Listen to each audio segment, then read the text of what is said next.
शिवाय नमस्तुभ्यम। आप सभी का स्वागत है हमारे चैनल कथा सागर में। इस साल का आखिरी एकादशी पड़ रहा है 19 दिसंबर सोमवार को।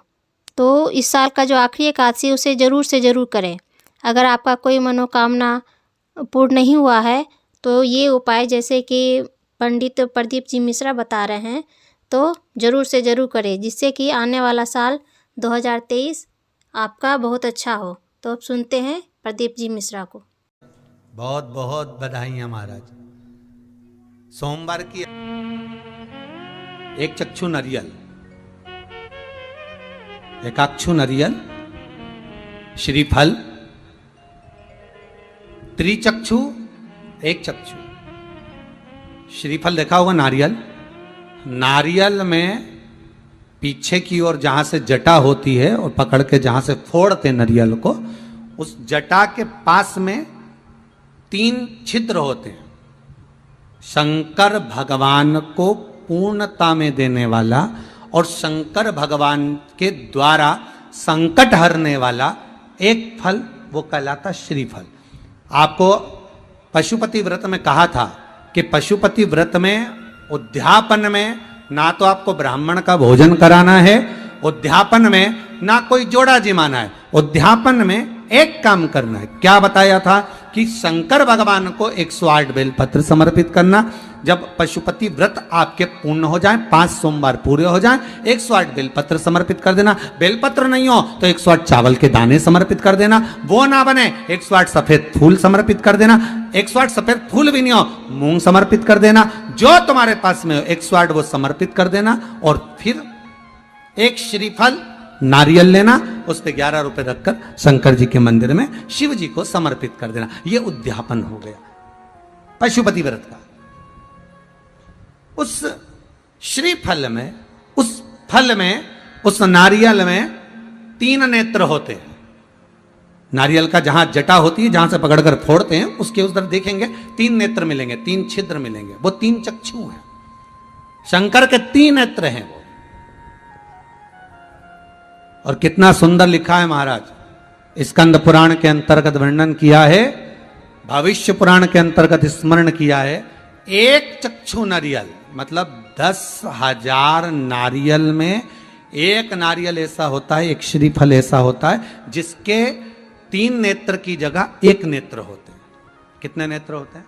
1 नेत्र। जितने भाई बहन सुन रहे हैं बड़े ध्यान से सुनना महाराज। श्रीफल जो नारियल आप कलश पे रखते हो, जो नारियल आप मंदिर में ले जाते हो, पूजन करते हो, तो 3 चक्षु नारियल, 3 नेत्र वाला नारियल, अर्थात नारियल की जहां जटा होती है वहां उसके 3 नेत्र होते हैं, 3 चक्षु होते हैं। और 1 चक्षु वाला, 1 नेत्र वाला 10 से 15,000 श्रीफल में, नारियल में एक नारियल ऐसा होता है जिसका 1 नेत्र होता है, उसमें 3 नेत्र नहीं होते, एक चक्षु। तो महाराज शिव पुराण कहती है, स्कंद पुराण कह रही है कि 1 चक्षु जो नारियल होता है उसको शुक्रवार का जब प्रदोष पड़े, जिसको कहते हैं शुक्र प्रदोष। कौन सा प्रदोष होना चाहिए? शुक्रवार का प्रदोष। तो शुक्रवार के प्रदोष वाले दिन उस नारियल को एक बेलपत्री के साथ में महाराज अंदर तिजोरी में या अलमारी में, या आपकी जहां बरकत होती है, दुकान का जहां व्यापार व्यवसाय चलता है, अलमारी होती है या गुल्लक होती है या तिजोरी होती है या अलमारी होती है, उसमें उसको रख दिया जाता है। कब रखना है? शुक्रवार का प्रदोष के दिन। और शुक्र प्रदोष के दिन उसको रखने के बाद में दूसरा दिन, अर्थात शुक्र प्रदोष के दिन रख दो और शनिवार के दिन उसको निकाल लो। और निकालने के बाद उसको पूरे घर में घुमाने के बाद में श्री गणेश जी के मंदिर में, जो भी तुम्हारे घर में, तुम्हारे गांव में, तुम्हारे नगर में जो गणेश जी का मंदिर हो, उस मंदिर में ले जाकर उसको रखी आइए। वहां से मात्र 1 दुर्बा लेकर आइए, गणेश जी महाराज की चढ़ी हुई केवल 1 दुर्बा। और उस दुर्बा को दरवाजे की देहली पर छुलाकर उस दुर्बा को अपनी अलमारी में, अपनी तिजोरी में उसी दिन रख दो जिस दिन लेकर आयो महाराज। कभी जिंदगी में लक्ष्मी की कमी नहीं आ सकती, पर होना चाहिए 1 चक्षु नारियल। पहले तो बच्चे का फोटो देख लो आप। जितने लोग भी आस्था चैनल पर कथा देख रहे हैं, पहले इस बच्चे का फोटो देखें।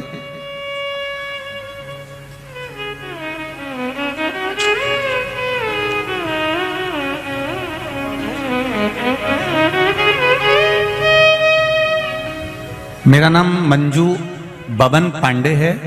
मैं औरंगाबाद महाराष्ट्र से आई हूँ। कहीं बैठी हो तो हाथ हिलाइएगा, कहीं बैठी हो तो दोनों हाथ हिलाइएगा। अच्छा, उस वाले पंडाल में है क्या? तो दोनों हाथ हिलाइएगा एक बार। मेरा नाम मंजू बबन पांडे है। मैं औरंगाबाद महाराष्ट्र से आई हूँ। जहां कहीं बैठी हो तो दोनों हाथ हिलाइएगा एक बार। कैमरे वाले को दिख जाए तो हमें भी दिख जाए। शंभू,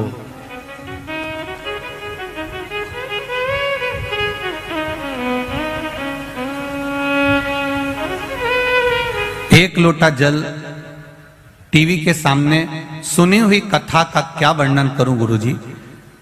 मेरी 5 बेटियां हैं गुरुजी।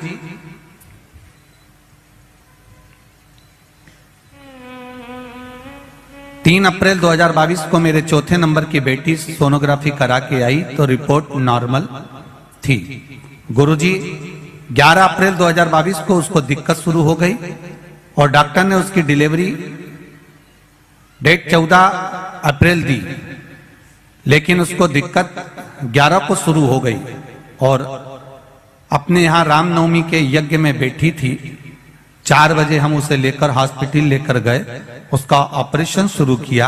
लेकिन गुरुजी जब उसके बच्चे को निकाला गया तब बच्चा रोया नहीं, उसके श्वास में तकलीफ हो गई और उसमें कुछ भी ऐसा नहीं था कि वो हिल रहा था। डॉक्टर ने फेफड़ों में दिक्कत बता दी। ऐसा कहा इसको तुरंत दूसरे हॉस्पिटल में ले जाओ। हम एक हॉस्पिटल छोड़कर दूसरे हॉस्पिटल में 6:30 से लेकर 7:30 तक हॉस्पिटल घूमते रहे, पर कोई झेलने को तैयार नहीं था, क्योंकि बच्चा रोया भी नहीं था, श्वास भी नहीं थी। हर तरह से हम परेशान हो गए। तब श्री शिवाय नमस्तुभ्यम का जाप करना प्रारंभ करा। मैंने अपने तीसरे नंबर की बेटी से कहा कि तुम जाओ और शिवजी पर 1 लोटा जल चढ़ाओ और वो जल लाकर तुरंत दो।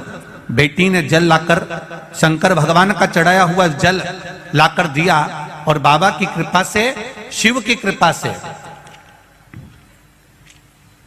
वो जल हाथ में लेकर जब फेरा गया, बाबा की कृपा से बच्चे ने 11:30 पर रोना प्रारंभ करा और बाबा की करुणा ऐसी हुई कि वो बच्चा अब स्वस्थ है।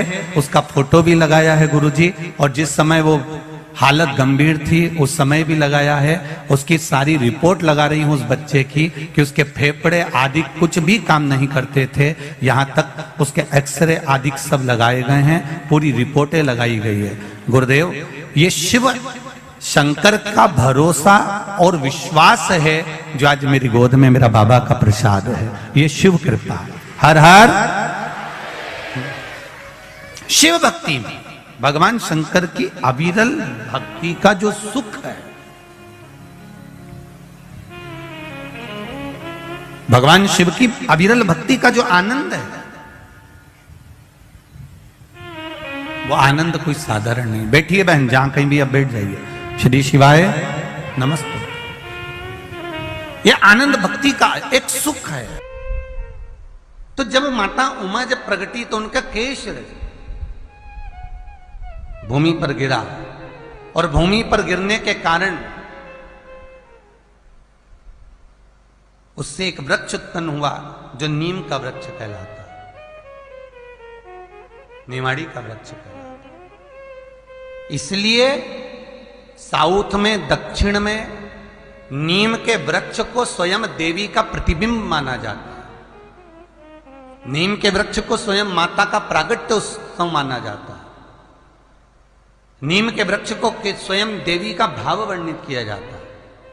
और बहुत सुंदर बात है महाराज जी, जिसके शरीर में माता निकल गई हो, दाने दाने पड़ गए हो पूरे शरीर में, बुखार भी बहुत तेज आ रहा हो और पूरे शरीर में माता जी निकल गई हो, 1 लोटा पानी जिसके शरीर में। ऐसी ही जानकारियाँ प्राप्त करने के लिए इस चैनल को लाइक, शेयर और सब्सक्राइब जरूर करें। ओम शिवाय नमस्तुभ्यम।